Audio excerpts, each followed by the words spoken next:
கர்த்தருக்குள் பிரியமானவர்களே, செப்டம்பர் 3 எலிஞ்சி பாய்ட் அம்மையார் அவர்களுடைய மாரநாத்தா புத்தகம், பக்கம் 491. இன்றைய தியானத்திற்காக தெரிந்து கொள்ளப்பட்ட தலைப்பானது, உன் தேவனை சந்திக்க நீ ஆயத்தப்படு. வசனம் ஆமோஸ் 4வது அதிகாரம் 12வது வசனம். ஆகையால் இஸ்ரவேலே, இந்த பிரகாரமாக உனக்கு செய்வேன். இஸ்ரவேலே, நான் இப்படி உனக்கு செய்ய போகிறபடியினால் உன் தேவனை சந்திக்கும்படி ஆயத்தப்படு.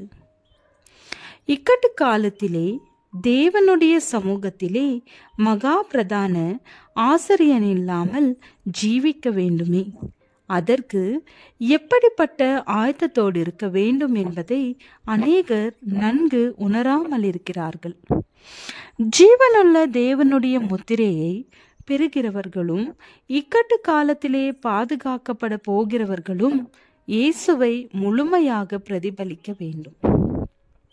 அவர்களது அங்கி கரையற்றதாகவும் அவர்கள் குணம் தெளிக்கப்பட்ட இரத்தத்தினாலே சுத்திகரிக்கப்பட்டதாகவும் இருக்க வேண்டும். தேவனுடைய கிருபையினாலும் தங்களுடைய ஜாக்கிரதையான முயற்சியினாலும் தீமையோடு நடத்த போராட்டத்திலே வெற்றி கொண்டவர்களாயிருக்க வேண்டும். நுட்ப நியாய விசாரணை பரலோகத்திலே நடைபெற்று கொண்டிருக்கிற நேரத்திலே மனஸ்தாபப்பட்டு மனம் திரும்புகிற விசுவாசிகளின் பாவங்கள் ஆசரிப்பு கூடாரத்திலிருந்து நீக்கப்படுகிற காலத்திலே விசேஷமான சுத்திகரிப்பின் பணி, பாவங்களை நம்மை விட்டு அப்புறப்படுத்துகிற பணி இப்பூமியிலே தேவனுடைய மக்களின் மத்தியிலே நடைபெற வேண்டும். மிகவும் தேவையான ஆயத்தத்தை புறக்கணிக்கிற அநேகரை நான் கண்டேன். கர்த்தருடைய நாளிலே அவர் முன்பாக ஜீவிக்கவும் பரிசுத்தவான்களோடு சேர்ந்து நிற்கவும் தகுதியாகும்படிக்கு பின்மாரியை, அதாவது இளைப்பாறுதலின் வேலையை எதிர்பார்த்திருக்கிறதை நான் கண்டேன். ஆம், இக்கட்டு காலத்திலே அடைக்கலமின்றி இருந்த அநேகரை நான் கண்டேன். அவர்கள் தேவையான ஆயத்தத்தை அலட்சியம் செய்து விட்டார்கள். எனவே ஒரு பரிசுத்த தேவனுடைய சமூகத்தில் வாழ்வதற்கு தங்களை தகுதியாக்கி கொள்ளத்தக்கதான அந்த பின்மாரியை அவர்களால் பெற முடியவில்லை.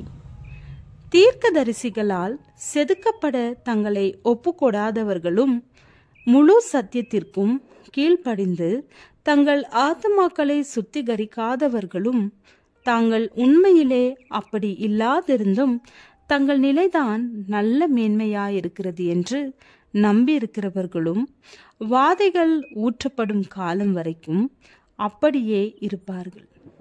பின்புதான் தாங்கள் கட்டப்படுவதற்கேதுவாக செதுக்கப்படவும் வடிவமைக்கப்படவும் இல்லை என்பதை அறிவார்கள்.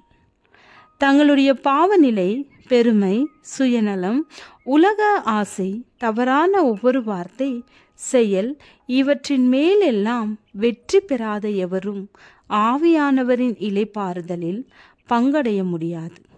எனவே நாம் ஆண்டவரை நெருங்கி வந்து அவருடைய நாளின் போராட்டத்திலே நிற்கத்தக்கதாக நம்மை தகுதியாக்குகிற ஆயத்தத்தை ஊக்கமுடன் தேட வேண்டியது அவசியம். தேவன் பரிசுத்தமானவர் என்பதையும் பரிசுத்தவான்கள் தவிர வேறொருவரும் அவர் சமூகத்தில் வாசம் பண்ண முடியாது என்பதையும் நாம் அனைவரும் நினைவு கூற வேண்டும். ஜெபம்.